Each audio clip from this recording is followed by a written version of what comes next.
Estamos de vuelta en 20:30 hora local, ya le adelantaba, estamos hoy con el candidato a la presidencia del Partido Humanista y también del Pacto Todos a la Moneda, don Marcel Clot. ¿Qué tal? Bienvenido. Muchas gracias por la invitación una vez más en esta ya había estado tierra nosotros del en Gualmapu. el noticiero, pero no había estado acá en este programa, ¿no? No, en el noticiero estuve. Bueno, para partir quiero ir con un dato interesante que estuve leyendo en el día de hoy. ¿Usted sabía que la India es uno de los países con mayores contrastes? En este sentido, cerca de 400 millones de personas no tienen energía eléctrica y el 60% de los niños tienen desnutrición. Ahora, si bien el 5 de noviembre, hace un par de días atrás, se consolidan como el sexto país que lanza un cohete al espacio. En este sentido, y no quiero ser extremista y tampoco comparar, pero para lanzar un cohete al espacio se necesita inversión en la ciencia. Pero para invertir en la ciencia se necesita inversión también en la educación. Sí. La OCDE hace algunos días señalaba que nuestro país, dentro de los 33 miembros de esta organización, es el que menos invierte o menos inversión pública tiene justamente en educación. En un futuro gobierno suyo, ¿qué situación, cómo se cambia esta realidad y cuánto creerle también a la OCDE, no? Bueno, uno lo que tiene que saber siempre con estos indicadores es que son solo indicadores, ¿no? O sea, hay que tener, el termómetro marca la temperatura, eso te indica que hay una enfermedad, pero no te dice qué enfermedad es, ¿no? Los indicadores son reflejos de una realidad y nada más. O sea, uno después del indicador tiene que indagar la realidad de verdad, qué es lo que explica ese indicador, cómo se construye, cómo llegó a ser y cuáles son los datos, la realidad concreta y sus complejidades que explica ese indicador. Por eso que uno a la OCDE le tiene que creer como en general, tomarlo como un elemento a considerar, pero más allá de ese indicador hay que saber cuáles son los datos más reales, que te dan una visión de la realidad más compleja. Respecto al financiamiento o la inversión en educación, tiene que ver también con una reforma la cual están planteando. Sí. Pero antes de ir a aquello, en términos de la ciencia, hoy en día tenemos universidades como la Universidad de Chile, Universidad Católica, que tienen indicadores bastante interesantes, pero hay universidades regionales como la Austral de Valdivia, que también se hace investigación científica. ¿Hay incremento en su programa de gobierno para el ítem de ciencia o investigación científica en particular? Mira, la Chile y la Católica son los que mejores indicadores tienen eso, pero también hay que ver cuál es la calidad de esa investigación, porque mucha investigación que hacen estas universidades está vinculada al financiamiento privado, al financiamiento de empresas, de hecho la Universidad de Chile, la Universidad Católica tiene un programa COPEC, ¿no?, vinculado al grupo Angelini, que financia investigación y desarrollo, y esas investigaciones siempre son con algún interés, ¿no? Ahora, resultados, nosotros ¿qué hemos dicho? Para nosotros la educación es una cuestión central. Hay varias cosas que son centrales, pero la educación, la salud, las pensiones son derechos que nosotros tenemos que garantizar sí o sí. Y hay que sacar al capital de ahí, al capitalismo hay que sacarlo de eso, convertir eso en derechos. Por eso nosotros hemos dicho, mira, acá hay que financiar la educación. Pero ese ya no es tanto el problema de la educación en Chile, porque más o menos lo que falta para terminar el financiamiento de la educación son 6.000 millones de dólares. Estamos en cerca de 12.000, 13.000 millones de dólares. Por lo tanto, el Estado ya está casi gastando en educación todo casi todo, digamos, un porcentaje importante. El problema es que de eso que gasta el Estado, hay 4.000 millones de lo que se gasta en educación, tanto entre el Estado y el sector privado. Y me refiero al sector privado como las familias, ¿no es cierto?, lo que ponen las personas con su ingreso. Hay más o menos 4.000 millones de dólares que se van a lucro.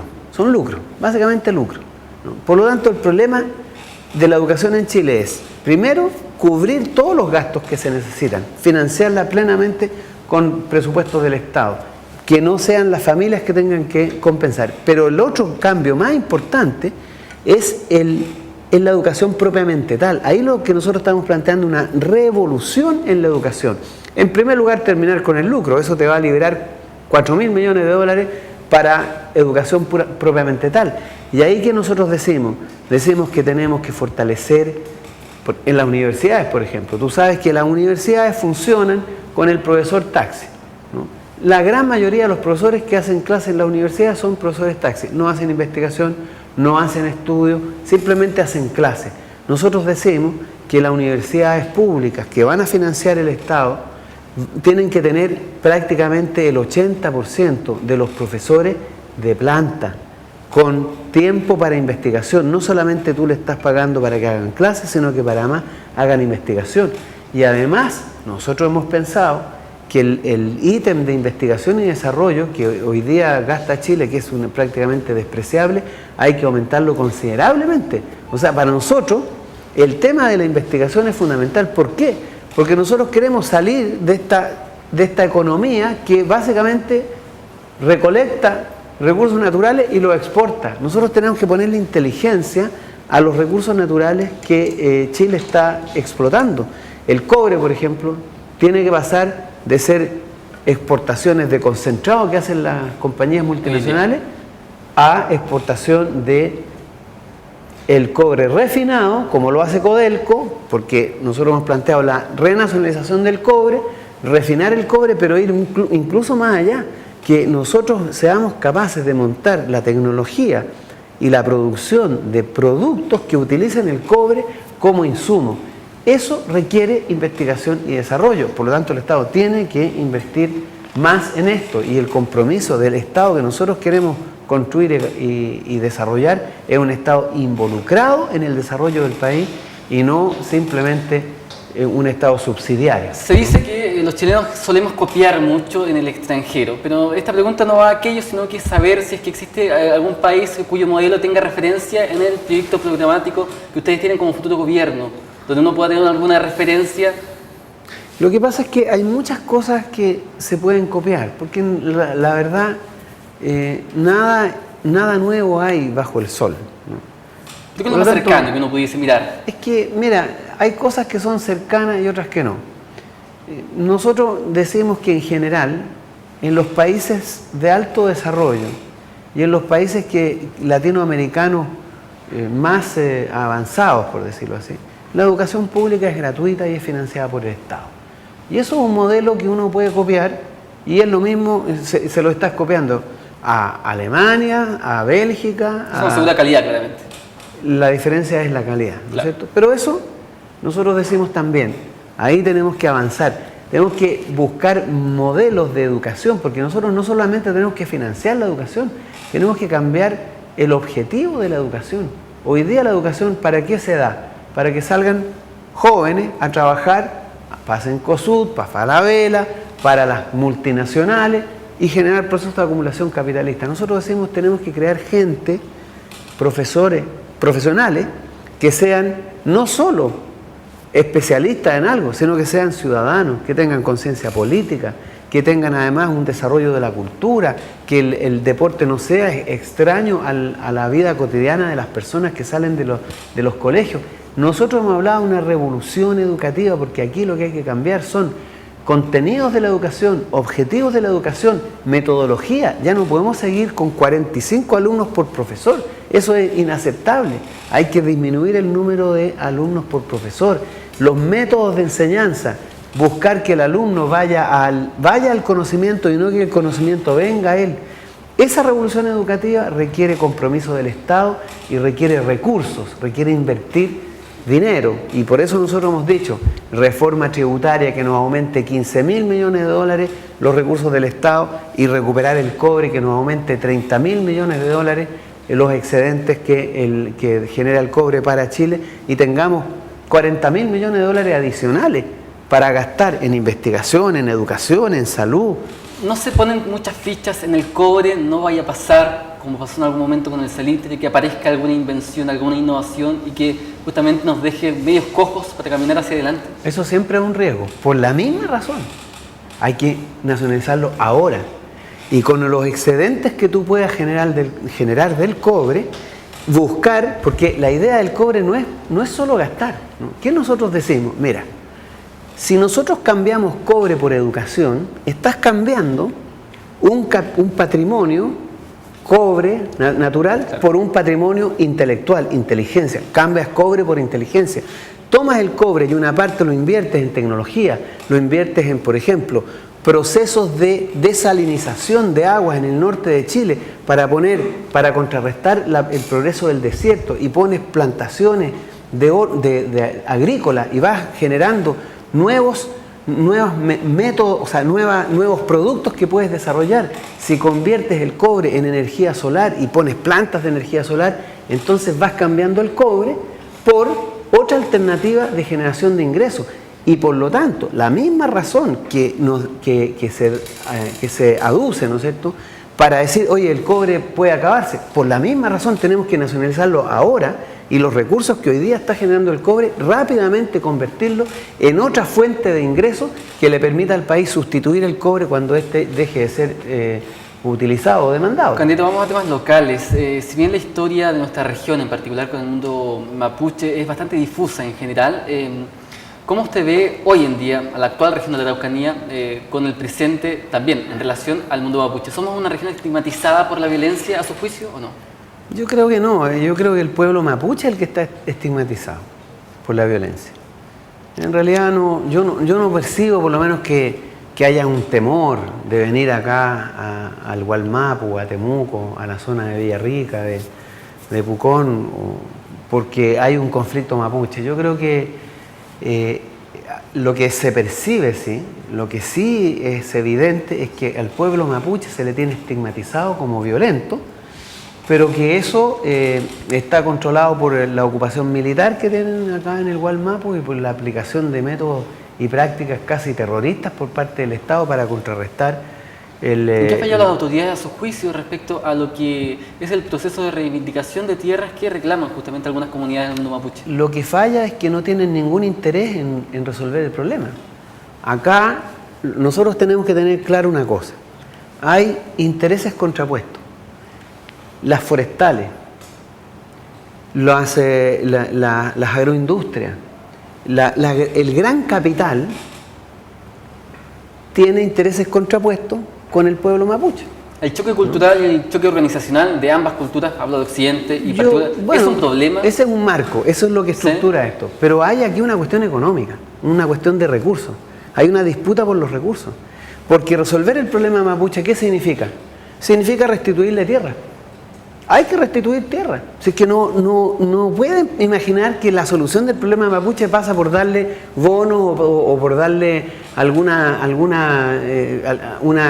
canasta de alimentos, que es la solución de la señora Matei o la señora Bachelet. Esas son las soluciones que han inventado siempre: bonos, algunos subsidios. Los gobiernos suyos se entregarían de forma inmediata. No de forma inmediata. ¿Cuál es el proceso finalmente? Nosotros ¿qué hemos dicho? Primero que nada, queremos una nueva constitución.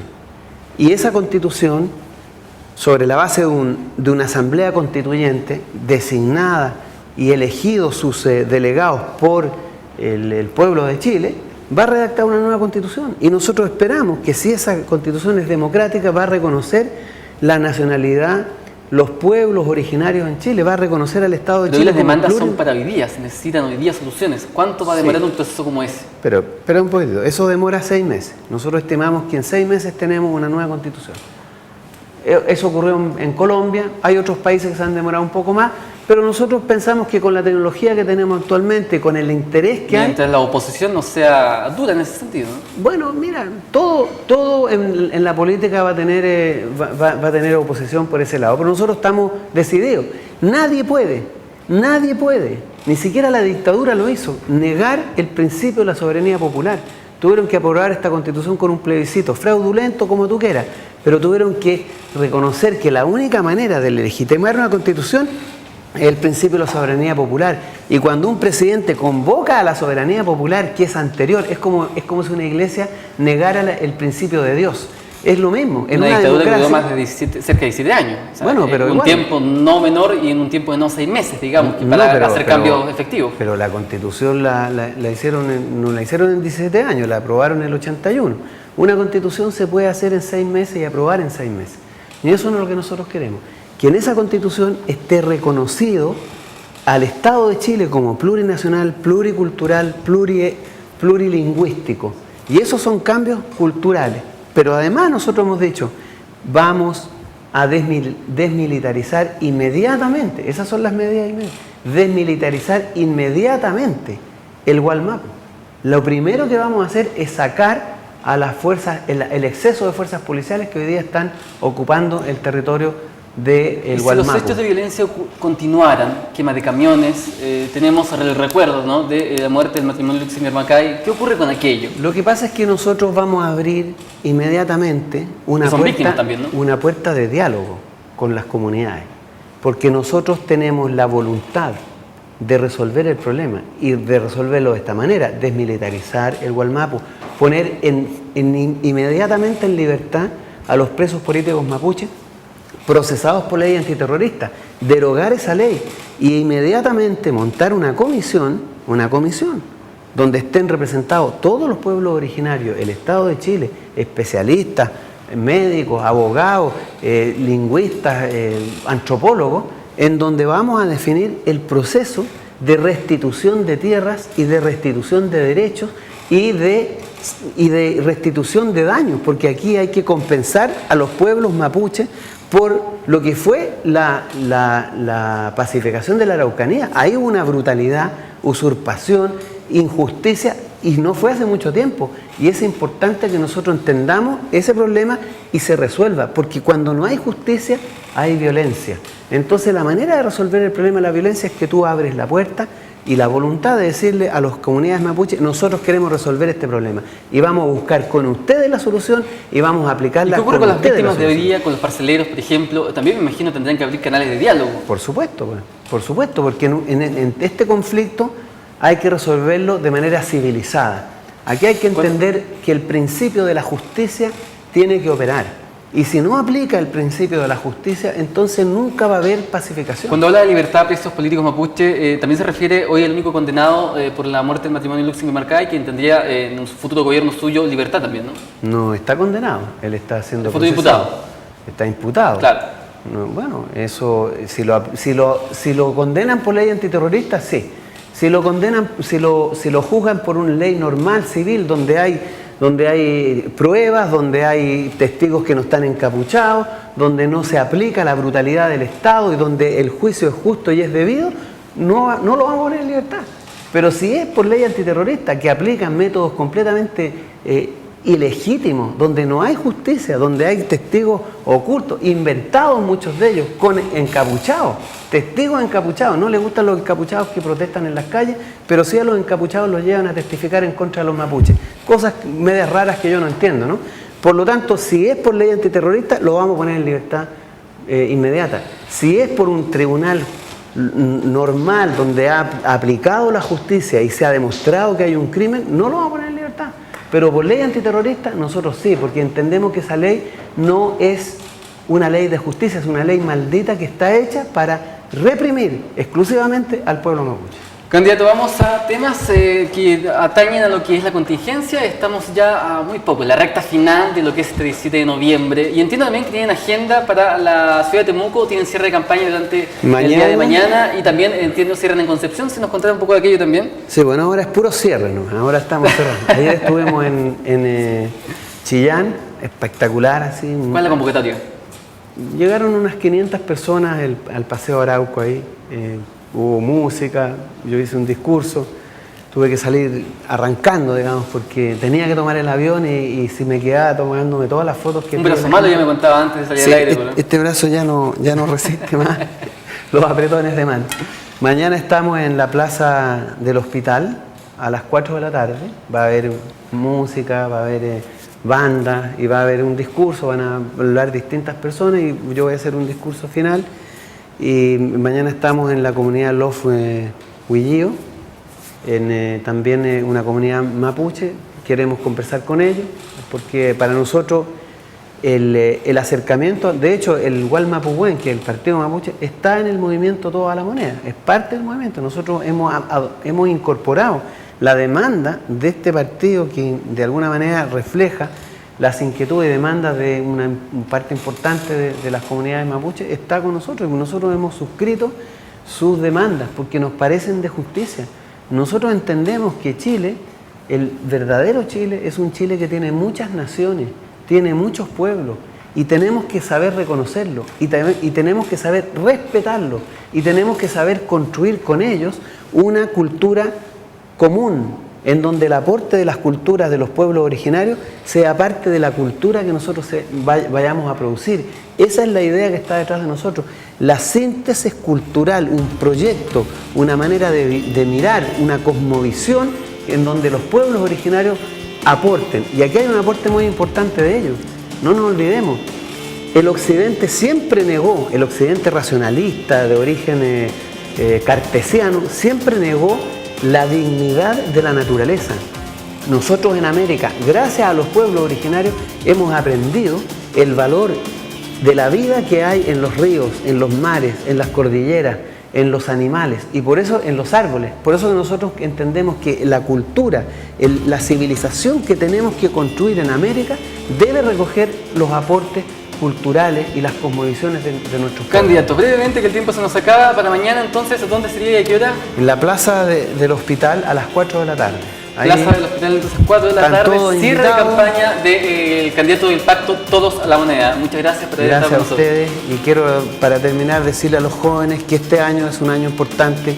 Ellos tienen en sus manos la llave de la historia. Si van a votar y se levantan, Chile va a cambiar y ustedes se van a acordar de mis palabras si eso ocurre. Nosotros, mientras tanto, hacemos el pase de inmediato al estudio de prensa donde ya está por iniciar toda la información con Teleoso Noticias. Nos reencontramos mañana a la misma hora. Que tenga una excelente jornada. Hasta luego.